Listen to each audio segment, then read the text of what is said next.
नमस्कार, मैं हूं आपके साथ जसप्रीत कौर। मैं मौजूद हूं टिहरी के रोलाकोट गांव में और मैं आपको तस्वीरें दिखाऊंगी। यहां पर स्थिति जोशीमठ जैसी भयावह है। लोग संकट से गुजर रहे हैं। मेरे पीछे आप देखेंगे ये घर किस तरीके से धंस रहे हैं। आप देखेंगे जितना गैप ऊपर है उतना ही गैप नीचे होता है, लेकिन ये धंस चुके हैं। यहाँ पर कमरे हुआ करते थे। अगर मैं अंदर जाने की कोशिश भी करूंगी तो भी मैं नहीं जा पाऊंगी, क्योंकि पूरा मलबा है और जो यहाँ के लोग हैं वो पूरा इलाका छोड़ करके जा चुके हैं। ये जो गैप है ये कितना धंस चुका है कि एक खड़े हो जाए तो उतनी हाइट होती है, लेकिन उतनी हाइट नहीं है। दरवाजे को ये हिल रहा है और पूरी तरीके से लोग यहाँ से जा चुके हैं। और ऐसा एक घर का हाल नहीं है, अलग अलग इलाके हैं। उत्तराखंड जो देवभूमि है, पर्वतों की भूमि है, प्राकृतिक सौंदर्य की भूमि है। मैं जहाँ तक जाऊंगी, क्योंकि यहाँ पर जो गाँव के बाशिंदे हैं वो हमारे साथ मौजूद हैं और वो कह रहे हैं कि वो लगातार चक्कर काट रहे हैं कि उनको मुआवजा मिले, उनको जमीन मिले। ये क्रैक्स आप देखिए, ये बड़े बड़े, ये हर घर में ऐसे ही क्रैक्स हैं बड़े बड़े।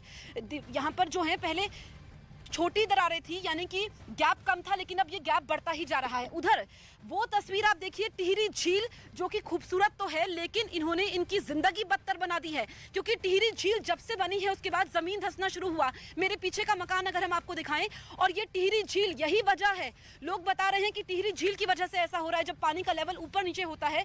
ये आप देखिए, तो पूरा का पूरा मकान ही जमींदोज हो गया, उसके बाद इसको गिराया गया। ये इसका लेवल आप देखिए, ये खिड़की, लेकिन किस तरीके से ये मकान पूरी तरीके से धंस चुका है।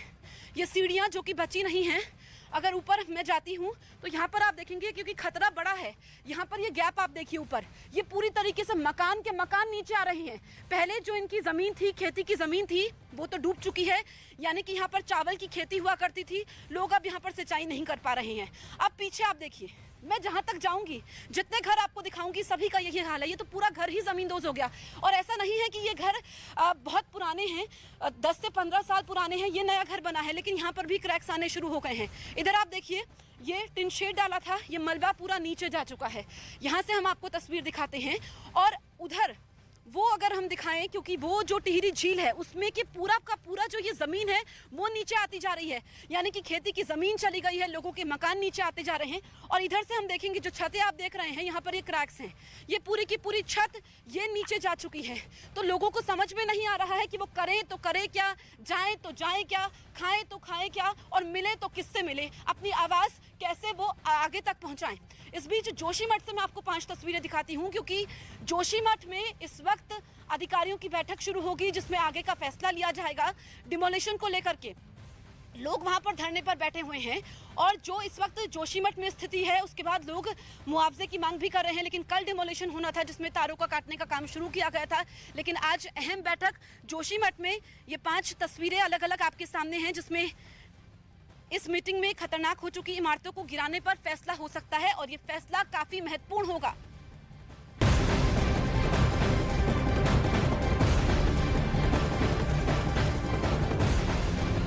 बिल्कुल, जिस तरीके से टिहरी के हालात हैं उससे कहीं ज़्यादा बदतर हालात जोशीमठ में। और इस वक्त हम मौजूद हैं मलारी इन, होटल मलारी इन के बाहर, जिसे आज जमींदोज किया जाना है। दरअसल होटल माउंट वी और मलारी इन को अगर आप देखें तो किस तरीके से दोनों होटल्स ये एक दूसरे पर टिके हुए हैं, झुके हुए हैं। ऐसे में अगर हम आपको दरारें दिखाएं, खतरा कितना बड़ा है। दरअसल आप ये जो क्रैक्स है ये देख पा रहे हैं, और ये जो आप क्रैक्स देख पा रहे हैं, इसका इस तरीके से उखड़ने का साफ मतलब है कि ये जो होटल है वो पीछे की साइड गिरेगा। पीछे की साइड की जो तस्वीरें हैं वो भी हमने आपको दिखाई थी, कितनी खतरनाक है। और अगर ये होटल पीछे की साइड गिरता है, कंट्रोल अगर इसका डिमोलिशन नहीं कराया गया, तो यकीन मानिए सैकड़ों लोग मारे जाएंगे। यहाँ पर कल देर रात हाई वोल्टेज ड्रामा हुआ था। साफ तौर पर जो होटल के मालिक हैं, जो स्थानीय लोग हैं, जिनकी इमारतें जर्जर दरअसल हो चुकी हैं, उनका साफ तौर पर यही कहना है कि हमें उचित मुआवजा दीजिए। और मुआवजा दरअसल वो बद्रीनाथ के तर्ज पर मांग रहे हैं कि उतना ही मुआवजा हमें मिलना चाहिए, डिजास्टर के हिसाब से नहीं मांग रहे हैं। और इस मांग पर अड़े हुए हैं। इसी होटल के बाहर कल देर रात काफ़ी हंगामा भी हुआ था, हाई वोल्टेज ड्रामा भी हुआ था। लोगों से बातचीत करेंगे, लेकिन आपको बता दें कि जोशीमठ में जर्जर हो चुकी इमारतों को गिराने को लेकर लगातार बड़ी बैठकें चल रही थी, और आज भी इसके मद्देनजर एक बैठक हो रही है। प्रशासन और स्थानीय लोगों के बीच में ये बड़ी बैठक चल रही है। इसमें इमारतों को गिराने को लेकर फैसला किया जाएगा।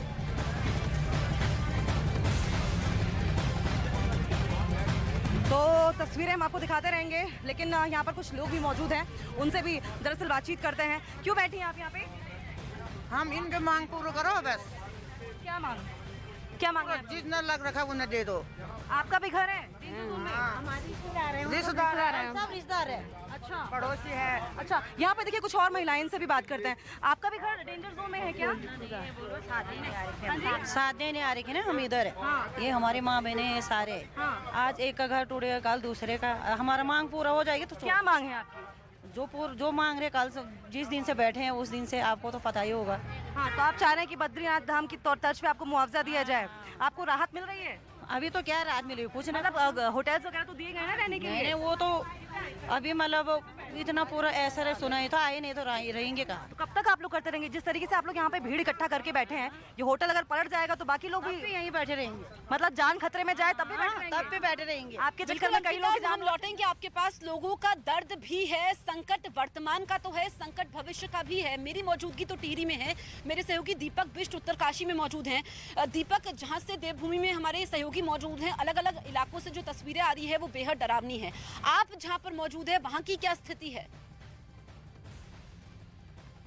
जसप्रीत, आज हम उत्तरकाशी के मस्ताड़ी गांव में है। ये मस्ताड़ी गांव 1991 में भूकंप के बाद से लगातार धंस रहा है। गांव वालों का कहना है कि जो पूरे घर हैं इस गांव में, 60 से ज़्यादा घर हैं, वो धंस रहे हैं।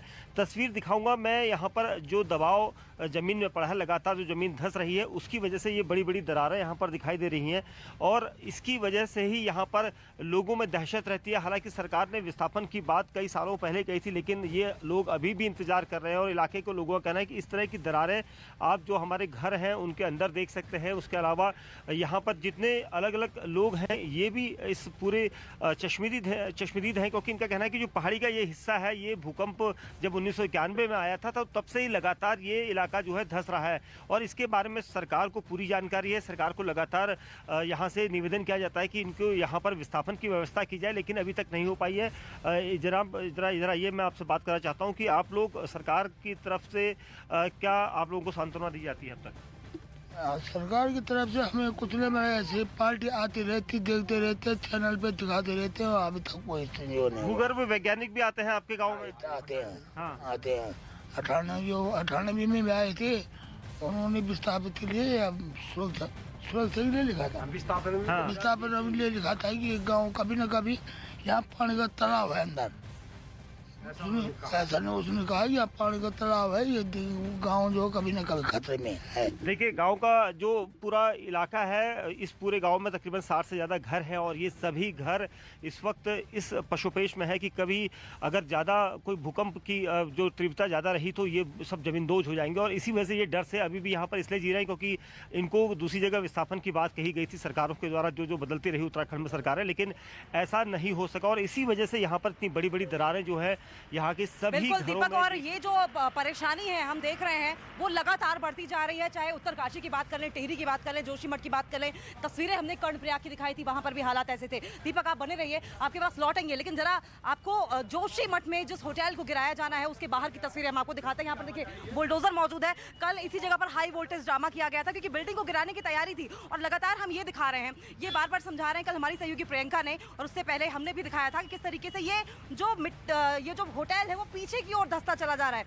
और जो पीछे की आबादी है जाहिर तौर पर अपने साथ इतने भारी भरकम मलबे के साथ, प्रेशर के साथ जब आएगी तो यकीन मानिए कई जाने जाएंगी।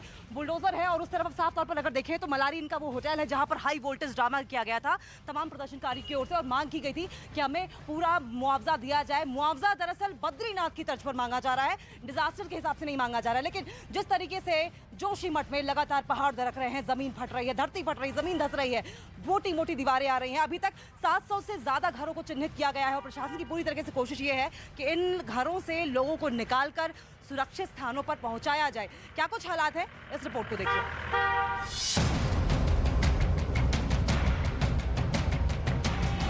धंसती जमीन, मकानों में दरार, दहशत में लोग। जोशीमठ की ये वो तस्वीरें हैं जिसे देखकर हर कोई परेशान हो उठा है, क्योंकि बात सिर्फ जोशीमठ की नहीं है बल्कि टिहरी और उत्तरकाशी से भी ऐसी ही तस्वीरें सामने आ रही हैं। जिसके बाद सबसे पहले खतरे के मुहाने पर बैठे जोशीमठ में प्रशासन की तरफ से उन घरों को गिराने के लिए चिन्हित किया गया जो खतरे की जद में है।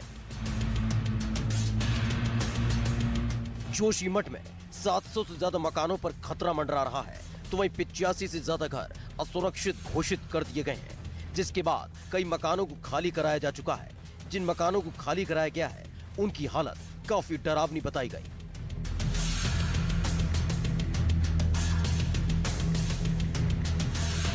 छावनी बाजार में सबसे पहले मैं आपको वो सबसे ऊपर की बिल्डिंग दिखाऊंगी। वो बिल्डिंग इतनी जर्जर है कि अगर वहाँ पर पैर रखा जाए तो शायद वो बिल्डिंग जो है वो धड़धड़ा कर नीचे गिर जाए। अब उसके बाद की नीचे की बिल्डिंग में आई है, उसमें इतनी मोटी मोटी दरारें हैं कि दीवार का आगे का हिस्सा जो है वो निकल गया है, केवल ईंट हीट रह गई है। क्योंकि उसके नीचे भी अगर आप देखेंगे, जहाँ पर आपको एक लकड़ी का दरवाजा दिख रहा है, उसकी साइड में ऊपर की तरफ जो दरारें हैं वो कितनी गहरी हो गई कि साइड की दीवार तो है ही नहीं। खैर, ऊपर आप देखते हैं तो आपको अंदाजा होगा कि कितनी गहरी दरारें जो है वो पड़ गई हैं।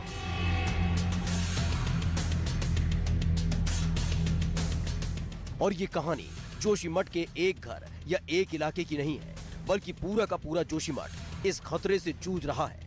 अगर ये मकान गिरा तो उसके नीचे मौजूद इस घर का वजूद मिटना तय है। प्रशासन ऐसे घरों को खाली कराने की कवायद में जुटा है, लेकिन यहाँ रहने वाले लोग अपने आशियाने को खाली करने को तैयार नहीं है। जो है परमेश्वर में भरोसा है, रखेगा तो वही, डालेगा तो वही। 2-4 दिन की व्यवस्था हमारा कोई पूरा नहीं कर पाएगी। अगर हमें व्यवस्था देनी है तो हमेशा के लिए दीजिए। ऐसी हमारी मांग है, ऐसे हम चाहते हैं। अपना घर छोड़ना कोई इतनी आसान से अपना घर कोई नहीं छोड़ता है। इस बीच खतरनाक इमारतों को गिराने का काम शुरू होने से पहले जोशीमठ में विरोध प्रदर्शन शुरू हो गया।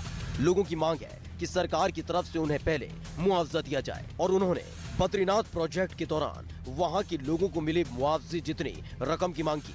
हालांकि इस दौरान पुलिस ने लोगों को समझा बुझाकर वापस भेजने की बेहद कोशिश की, मगर लोगों ने उनकी एक न सुनी और लोग अपनी मांग पर अड़े रहे। बद्रीनाथ के तर्ज पे जो मुआवजा है वो अगर सरकार लिखित में देती है तो उस पर कुछ बात होगी।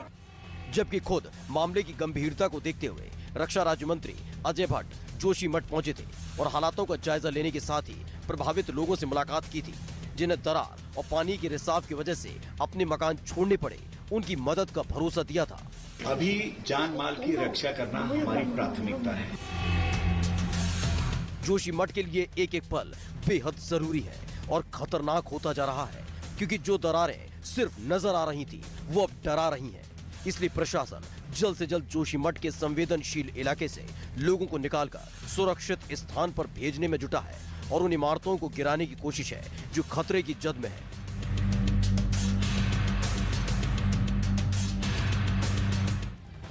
तो जोशीमठ में हर गुजरता दिन लोगों पर पहाड़ की तरह टूट रहा है। लोग अपने आशियानों को छोड़ रहे हैं क्योंकि वो अब रहने लायक नहीं बचे। हर बीतते दिन के साथ लोगों के घरों में दरारें पड़ती जा रही हैं जो उन्हें डरा रही हैं।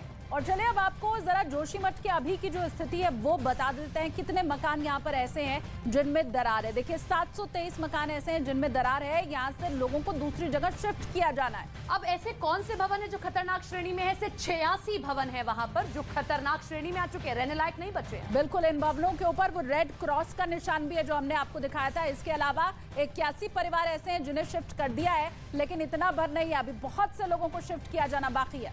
सरकारी शिविरों में लोगों को शिफ्ट किया गया है। 300 लोग ऐसे हैं जो सरकारी राहत शिविरों में रहने को मजबूर हो गए हैं। बिल्कुल, और अभी बहुत सी स्वयंसेवी संस्थाएं हैं जो सामने आई हैं इन लोगों की मदद। जोशीमठ जैसा संकट टिहरी में भी है, जोशीमठ जैसा संकट कर्णप्रयाग में भी है, उत्तरकाशी में भी है। ये तस्वीर अपने आप में पूरी कहानी बताने के लिए काफी है कि इस वक्त हाल क्या है, किस तरीके से यहाँ पर जमीन धंस रही है। कुछ लोग मेरे साथ मौजूद हैं, जल्दी से उनसे हम बातचीत कर लेते हैं। आप बताइए आपकी परेशानी क्या है? हमारी पुनर्वास की सब परेशानियाँ, हम 16 परिवार यहाँ पर छोड़े हुए हैं जो कि बहुत बुरी तरीके से जूझ रहे हैं। 24 साल हो गए, अभी तक हमारा पुनर्वास नहीं हुआ। और अभी जो है कम से कम 113 परिवारों का अभी कुछ दिन पहले पुनर्वास हुआ। इससे पहले 33 परिवार को 10 साल पहले हुए। लेकिन आप लोगों का नहीं हुआ है अभी तक पुनर्वास। आपकी क्या समस्या? हमारी भी यही समस्या है। हमें 3 महीने हो गए वहाँ धरना पे टिहरी में बैठे हुए। 3 महीने से हमारी कोई भी सुनवाई नहीं हुई है। हम ना घर में भैंस पाल सकते हैं, ना खेती है, ना कुछ है, कुछ भी नहीं है। ना हम कहीं जा सकते हैं, ना रह सकते हैं। हमारे तो पूरे मकान धस चुके हैं। हम तो लोगों के घर पे रह रहे, किराए पे रह रही है। किराए पे रह रहे, मकान रहने लायक है ही नहीं है। हम कहाँ जाएंगे? अब सरकार को हमारे बारे में सोचना चाहिए। ठीक है, ठीक है। आप गांव के प्रधान हैं, तो आपने बात पहुंचाई है अधिकारियों तक? जी बिल्कुल, बात पहुंचाइए, कई दफ़े पहुंचाइए। हमने कई दफ़े यहाँ पे धरना प्रदर्शन भी कर लिया है। लेकिन हमारा क्या है कि लगभग 80% से 90% लोगों को यहाँ पे पुनर्वासित कर लिया गया है कि यहाँ पे जो लैंडस्लाइडिंग के वजह से जो डैमेज हुई भूमि थी। लेकिन जिस तरीके से जो जमीन अभी धंस रही है, जो मकान धंस रहे हैं, जो नए मकान बने हैं वो भी धंस रहे हैं। ठीक, हाँ, डे बाय डे क्या है, इसमें क्या है कि लैंडस्लाइडिंग हो रही है और मकानों में यहाँ पे सीपेज आ रही है, इसमें दरारें आई। तो यही चिंता की बात है, जो परेशानी हम कर रहे हैं कि जोशीमठ में भी ऐसा हो रहा है और ये एक दिन में नहीं हुआ है, कई सालों से ऐसा हो रहा है। इस बीच में आपको बताऊं कि जोशीमठ में जिन 2 होटल्स को गिराना है उसको लेकर के कल पूरी प्रक्रिया पूरी कर ली गई। आज अधिकारियों की बैठक भी होनी है, कल वहां पर बिजली के तार भी काटे गए हैं। मेरी सहयोगी ने जायजा लिया, एक रिपोर्ट आपको दिखाते हैं। होटल मनारी इन और होटल माउंट व्यू, वो 2 होटल जो जोशीमठ में सबसे पहले डिमोलिश किए जाने हैं, तोड़े जाने हैं। वहां पर रात भर लोगों ने प्रोटेस्ट किया, प्रदर्शन किया। यहाँ अभी भी आप होटल के बाहर की तस्वीरें देखेंगे तो कुछ महिलाएं जो हैं वो यहाँ पर बैठी हुई हैं, होटल के जो ओनर हैं वो यहाँ पर बैठे हुए हैं। ये पूरी लड़ाई दरअसल मुआवजे को लेकर है। तमाम लोगों का कहना है जिनके घर इन 2 होटलों के खतरे की जद में है, यानी कि जो नीचे की तरफ के जो होटल है या वैसे भी जो वो तमाम मकान जिनको खतरे के निशान से रंगा गया है, वो तमाम मकान जिनको माना जा रहा है कि तोड़े जाना होगा, उसका आर्थिक मुआवजे का क्या, ये सवाल तमाम लोग रात भर पूछते रहे। एक मीटिंग डिसाइड हुई और सुबह की तस्वीर आप देख रहे, तमाम महिलाएं जो हैं यहीं